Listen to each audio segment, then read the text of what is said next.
Ahogy egyre többet utazunk, rájöttünk, hogy a világ sokkal izgalmasabb és mélyebb, mint ami ennek először tűnik.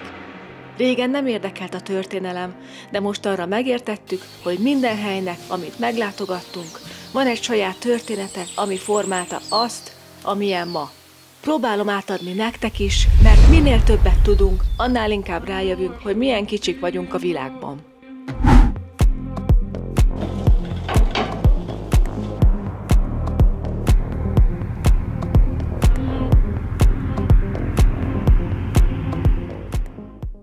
Az első megállónk egy nürnbergi kávézónál volt, mert gondoltuk, hogy iszunk egy kávét útközben, és azt most nem a McCafé-nál fogjuk megtenni, hanem mivel Németországban vagyunk, remek cukrászdák vannak, ezért kiválasztottunk egy úgynevezett Brothaus nevű helyet, és akkor megettünk 2 süteményt, megittuk a kávénkat. De milyen süteményt? Az egyik az szilvás volt, a másik pedig meggyes, és isteni volt. Utána pedig haladtunk tovább észak felé, megálltunk Berlinnél, és megvacsoráztunk, mert készültünk szendvicssel. Utána pedig, mi történt? Utána pedig jöttek szembe nagy katonai járművek, és egy konvojba mentek, ezt is láthatjátok. Utána haladtunk tovább egészen a lengyel határig, és megérkeztünk ide Észak-Lengyelországba, Szecsinbe, és itt vagyunk most a német-lengyel határon. My hands are tied, and you resonate inside my bones. Don't know why I'm incapable while you're unstoppable. Some big black clouds, the unavoidable is raining down. I'm fading now into an endless hole. Megnézzük majd Észak-Lengyelország fontosabb helyszíneit, ahol nem csak szép tájakat fogunk látni, hanem sajnos olyan helyszínekre is ellátogatunk, amire a II. Világháború nagy hatással volt, és bizony tragédiák történtek ezeken a helyszíneken is, de ezeket is szeretnénk megmutatni és megnézni élőben. Ez az észak-lengyel régió, ez csak arra vár, hogy most felfedezzük. Úgyhogy tartsatok velünk! Igen? Készen vannak az italok? Akkor jövünk.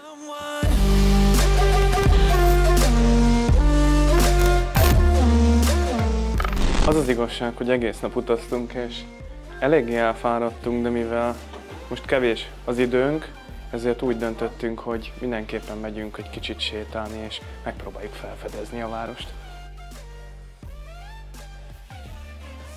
Egészségetekre! Ez egy hibiszkuszos, vodkás welcome drink. Most teljesen vakon megyünk, csak előre. Semmi célunk nincsen, csak sétálunk, egy picit magunkba akarjuk szívni az itteni környezetet. Rengeteg régi ház van itt, ha oda néztek a háttérbe, akkor piros téglából épített templomtorony, és arra van az Oder folyó is.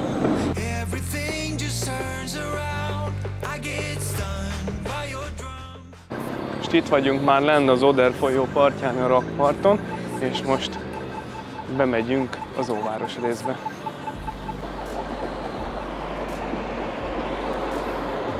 Mivel itt ilyen jól kiépített rakpart van, ezért úgy döntöttünk, hogy végig fogunk sétálni. Ott van a háttérben egy óriás kerék, itt van az Oder folyó, ami a Közép-Európa egyik legjelentősebb folyója. Németországban ered, és a Balti-tengerbe torkollik bele. Amúgy így a legelső benyomásunk az, hogy elég kulturált a város. Van szinte mindenhol itt a rakparton WC, előbb is volt, akkor nem ilyen toj-toj volt, hanem egy rendesen kiépített WC, aztán el lehet menni hajókázni, van szórakozásra lehetőség, az emberek nyugodtnak tűntek, és tök normális. A város 1945-ig, azaz a háború végéig Németországhoz tartozott, van is neki egy német neve, Stettinnek hívják, és ez nagyban rányomta ugye a mostani lengyel városra a lenyomatát. Rengeteg német jár át ide, rengeteg német lakik itt a városban. Igaz, hogy annak idején innen kitelepítették a német lakosságnak a nagy részét, és lengyel lakosokat telepítettek ide be, de annak ellenére a kultúra az mai napig megmaradt egy ilyen keverékként, hiszen az előbb is hallottuk, hogy itt több bárban is német zene szólt. És akkor ott pedig az Oder másik oldalán, egy picit a belvárostól később eső részen pedig egy fix szórakoztató park, a Kranausaurus van, és honnan is jött ez a név? Hát onnan, hogy a régi gyárépület területére hozták létre tulajdonképpen ezt a szórakoztató parkot, és a Kranausaurus, azok pedig ezekre a darukra utalnak, amiket különböző színnel is megvilágítottak.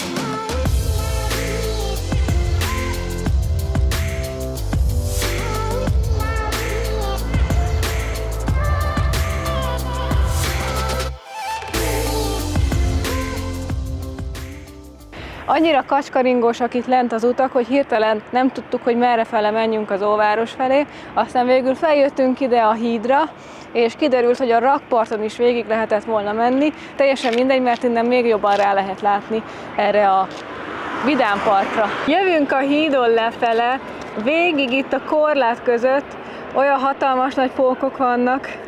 Tomi, mikor meglátta, teljesen megijedt tőlük. Úgy fut előre. Nézd meg, mekkora! És végig.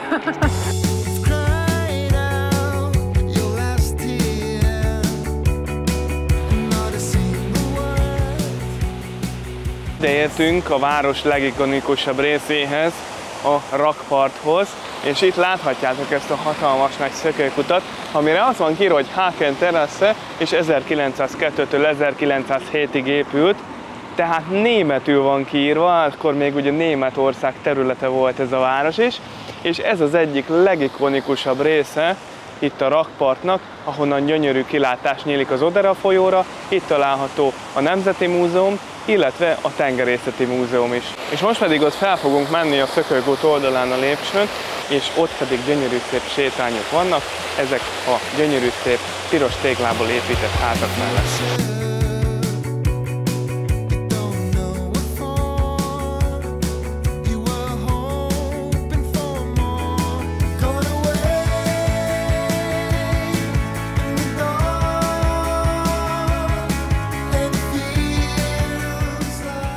Itt sétálunk az Odera folyó partján, itt fölül a töltésen, és megpillantottuk ezt a nagyon jó kis helyet, ezt a Columbus pubot, és körülbelül olyan 12-13 euróba kerül egy hamburger menü.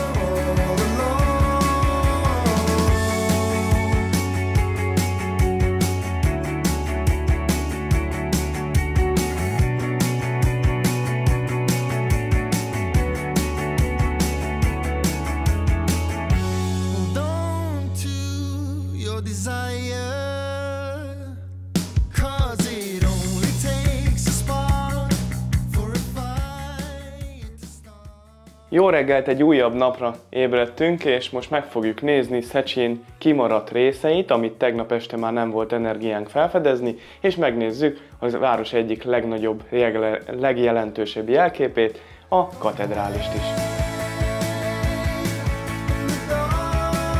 Ez itt mögöttem a Szent Jakab apostol katedrális, ami már nagyon régóta a városnak az egyik legfontosabb jelképe és a legmagasabb épület itt, a 12. századtól pedig a város meghatározó vallási helyszíne. De ez a székesegyház nem mindig volt katolikus székesegyház, a 16. században a reformáció idején protestáns templom volt, majd utána a 20. században vették át újra a katolikusok, és a II. Világháború után megpróbálták visszaállítani eredeti formájába, és ezért fedezhetünk fel rajta különböző építészeti stílusokat. A háború alatt Szecsin a náci Németország fontos ipari központja volt és kikötővárosa. Számos hadiüzem működött itt, ami a német hadsereg ellátását szolgálta. Ezért főleg 1944-ben és 45-ben súlyos bombázásokat szenvedett el a város. A legtöbb épület az megsemmisült vagy megrongálódott, többek között ugye ez a templom is, és nagyon sok részét a városnak bizony újra kellett építeni. Milyen díszes a székesegyháznak a kapuja is, Mindenfele, amerre nézünk, mindenfelé történelmet látunk a városban. És jelenleg pedig itt állunk a pomerániai hercegeknek a kastély udvarán, aminek a makettjét itt láthatjátok mellettem. Ugye ez a hatalmas nagy torony, aminek a tetejére fel lehet menni. Itt van az Oder folyó, és itt a belső udvaron voltunk az előbb, jelenleg pedig itt állunk ennek a toronynak a tövében, hogyha oda néztek, akkor láthatjátok is. Ez a kastély a 14. században épül, és az évszázadok során a pomerániai hercegek alatt többször bővítették, ezért is fedezhető fel rajta gótikus, reneszánsz és barokk stílusjegy is, és a legikonikusabb épülete az a barokk óra, ami egy gyönyörű szép óratorony, ott a másik oldalon, amit majd mindjárt meg is fogunk nektek mutatni.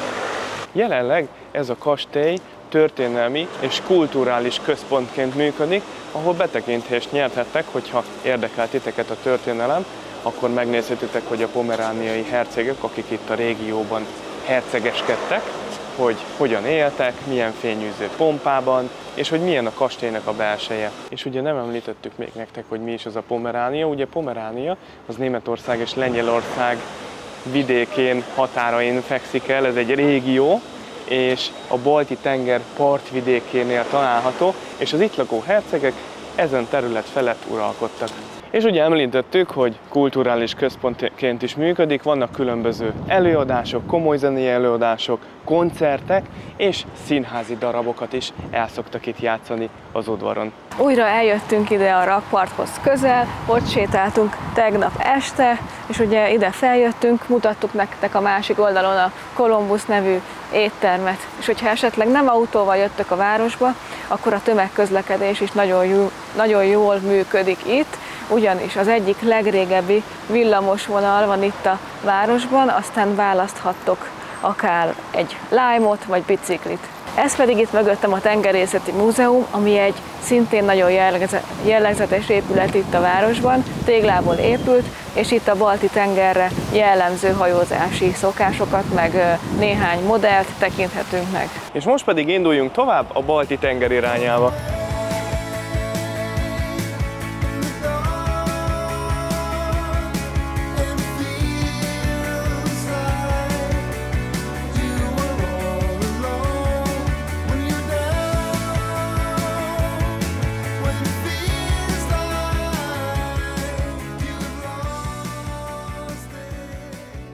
Megérkeztünk Kovobzseg településre, ez itt van a Balti-tengernél egészen északon, és most próbálunk kijutni a világító toronyhoz.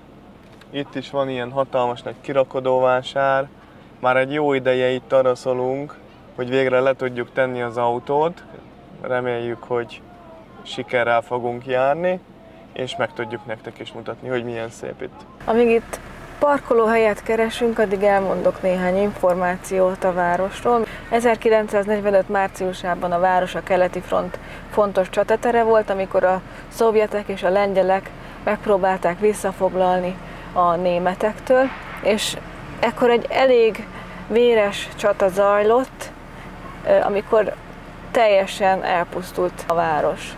Aztán a háború után Lengyelország része lett, elkezdték újjáépíteni, és egy fontos üdülőhely a mai napon, illetve gyógyfürdőváros. Elég nehezen, de végül is sikerült leparkolnunk. Szerencsénk volt, mert ahogy mentünk nagyon-nagyon lassan előre, hogy láttuk, hogy valaki beszáll a kocsiba, és akkor megkérdezte a Tomi, hogy elmegy-e, és azt mondta, hogy elmegy, úgyhogy végre be tudtunk állni, nem is tudom, hogy mennyi idő volt így egy fél kört menni, szerintem negyed óra, fél óra. Biztos, hogy így nettó el voltunk a dugóba, de reméljük, hogy megérte. Több helyen árulnak ilyen fánkot, ez egy nemzeti étel, ugyanúgy, mint amit Németországban mi szoktunk venni, meg szokták tölteni általában szilvával, és leszórják porcukorral. Az idő az eléggé viharos, mondhatni fürdőzésre nem alkalmas, de ez az északi népeket egy cseppet sem riasztja vissza, mert bementek a vízbe.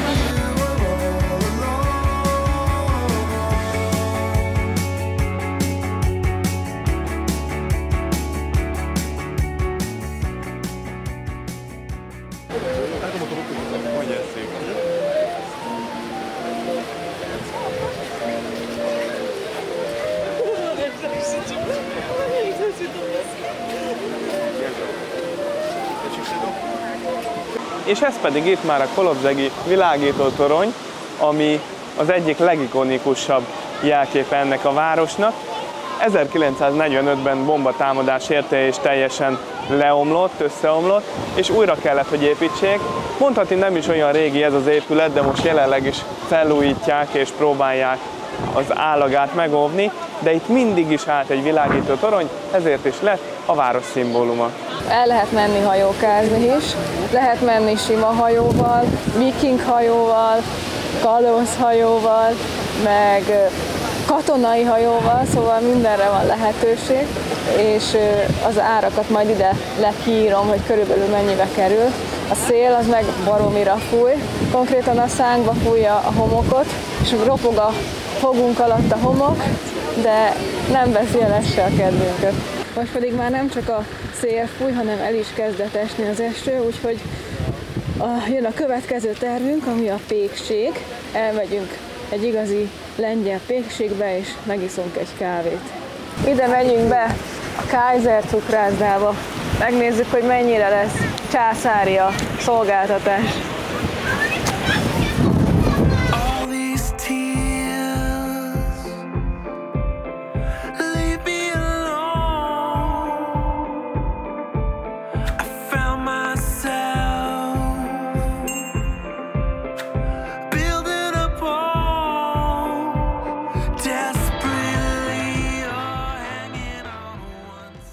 Két cappuccinót rendeltünk, és két süteményt, 18 eurónak megfelelő zlotyit fizettünk érte, és nagyon jól néz ki, kíváncsi vagyok, hogy milyen. Igen, villával és késsel leszi a croissant.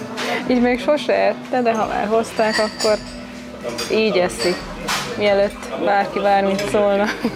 A cappuccinóhoz is barna cukrot adnak kérés nélkül, szerintem ez is egy tök jó dolog. És ez a pisztáciás croissant. Hát előbb megpróbálkoztam vele, hogy beleharapok, tiszta pisztáciakrém lettem. Nézzétek meg, hogy hogy néz ki itt a pisztáciás croissant, nagyon tele van. Úristen, olyannyira finom, úgyhogy ide ebbe a Kaiser cukrászdába gyertek el, ezt ajánlom nektek, hogy ezt kóstoljátok meg, hogyha itt jártok. És neked hogy ízlik a málnás kis tortácska? Ez is nagyon finom.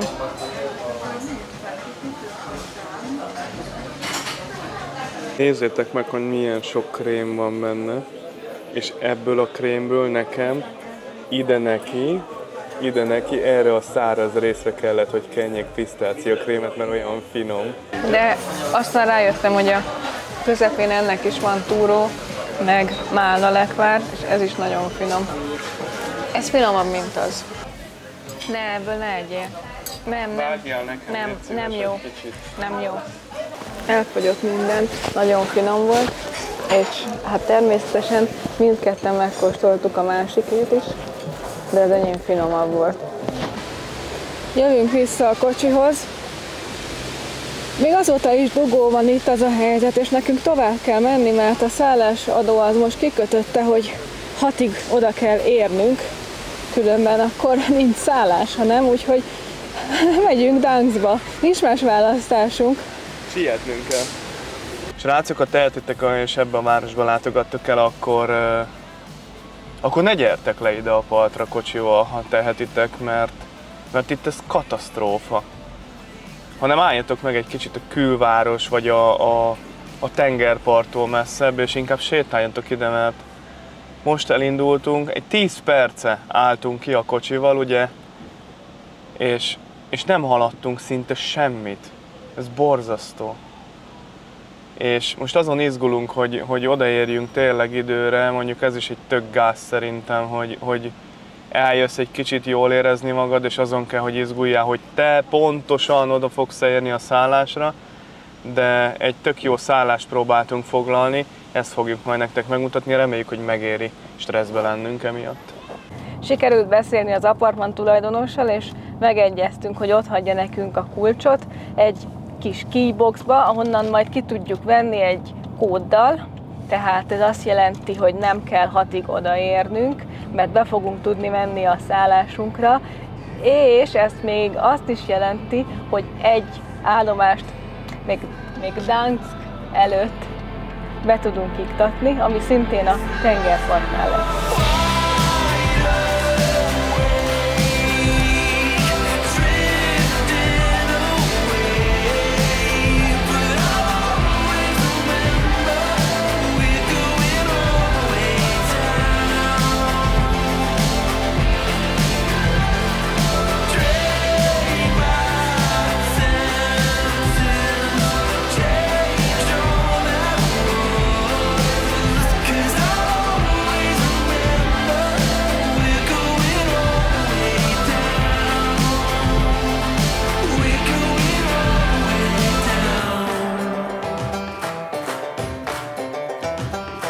Megérkeztünk ide Gdyniába.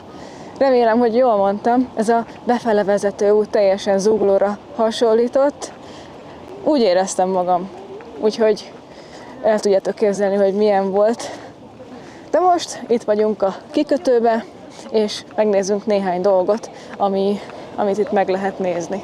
Ez egy elég fiatal lengyel város, 1926-ban alapították, de gyorsan Lengyelország egyik legfontosabb kikötővárosa lett. Különösen ismert volt a német megszállás alatt, akkor Gotenhafen néven volt ismert, és utána teljesen újjáépítették. A város nagyon fiatalos és lüktető, erről gondoskodnak ezek az új modern épületek itt a kikötőben. Illetve itt található a jacht kikötő, és ugye egy csomó jetski, szóval szórakozásra is van lehetőség, és itt állnak a másik oldalon a halászhajók is, illetve a hajók, amikkel kis körutakra el lehet itt menni. A D-nap nagyon fontos volt a város történetében, hiszen ekkor volt a normandiai partraszállás, egészen pontosan 1944. június 6-án, amikor az amerikaiak, a britek és a kanadaiak felment és jöttek nyújtani az itt harcoló katonáknak, és ez egy nagyon nagy előrelépés volt a nyugati fronton, és segítették a lengyeleket itt Gdyniánál is, és megpróbálták kiűzni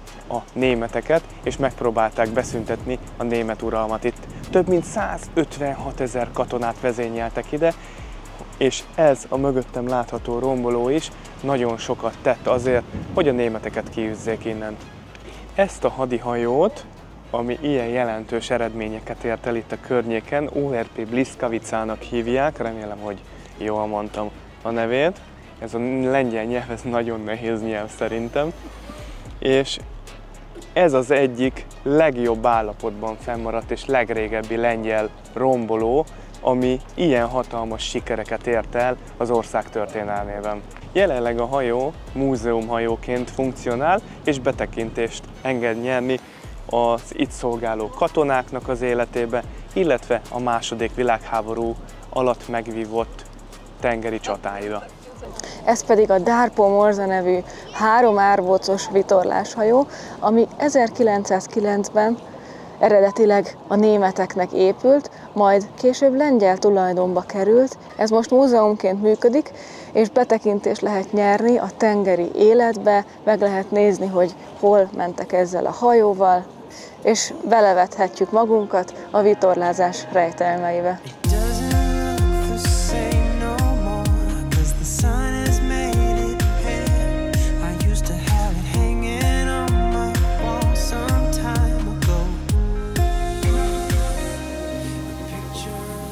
Azért egy ilyen hatalmas nagy vitorláshajót nem egy ember vezet, gondolom, hanem egy elég nagy legénység kell hozzá, hogy a Karib-tenger kalózaiból láttuk.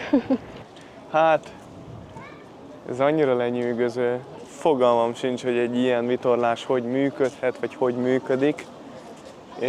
És pont ezért lenyűgöző, hogy annak idején hogy feltalálták magukat a tengerészek, és útra keltek ilyen vitorláshajókkal.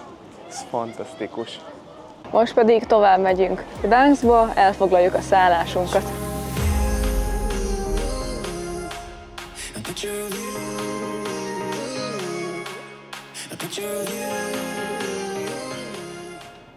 Megérkeztünk ide Gdańskba, de ez még nem a szállásunk, hanem először el kell hoznunk a kulcsot arról a címről, amit megadott nekünk a hölgy, majd innen fogunk átmenni. Megvan? Megvan? Megvan a kulcs! Megvannak a kulcsok, úgyhogy most menjünk és foglaljuk el a szállásunkat.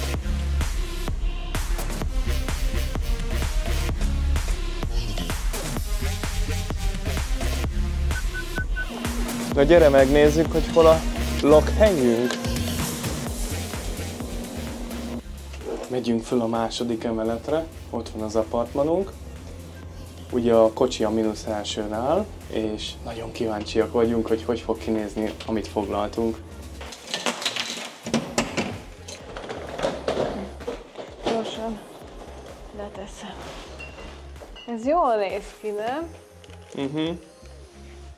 Komoly a cucc. Nézzük meg a kilátást, engem az érdekel a legjobban. Jó.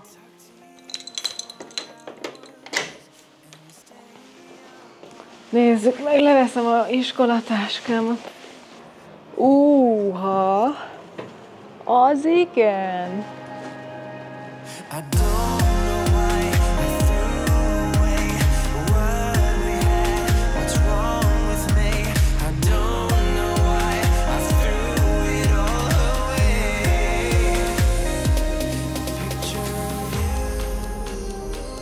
Ez durva, kijössz az erkére, azt elhajlad itt egy Kalózhajó. kalózhajó. Ez marha jó. Amúgy én rajtam még mindig itt a táska, ámulatba ejtett a lakás. Akkor megérte, nem? Aztán végül nem is idegeskedtünk. Ja. Csak igen, jöttünk. mert sikerült megbeszélni, hogy jöhessünk később.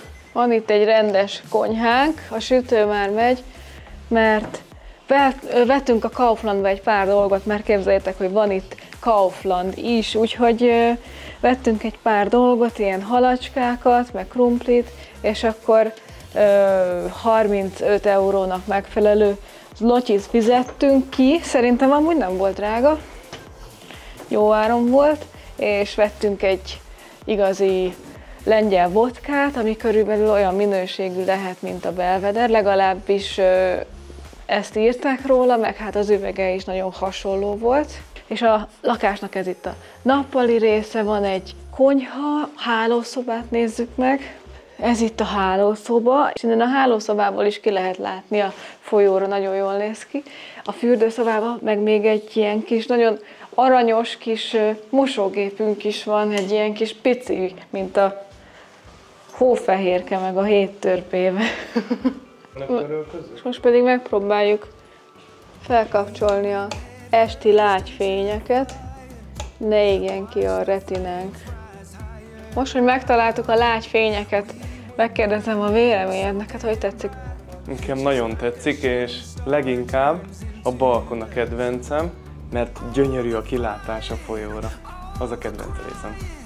Reméljük, hogy tetszett ez a rész, ez az első rész. Ha tetszett, akkor nyomjatok nekünk egy lájkot, iratkozzatok fel, írjatok kommentet, ha kérdésetek van, és találkozunk a következő részben. Sziasztok!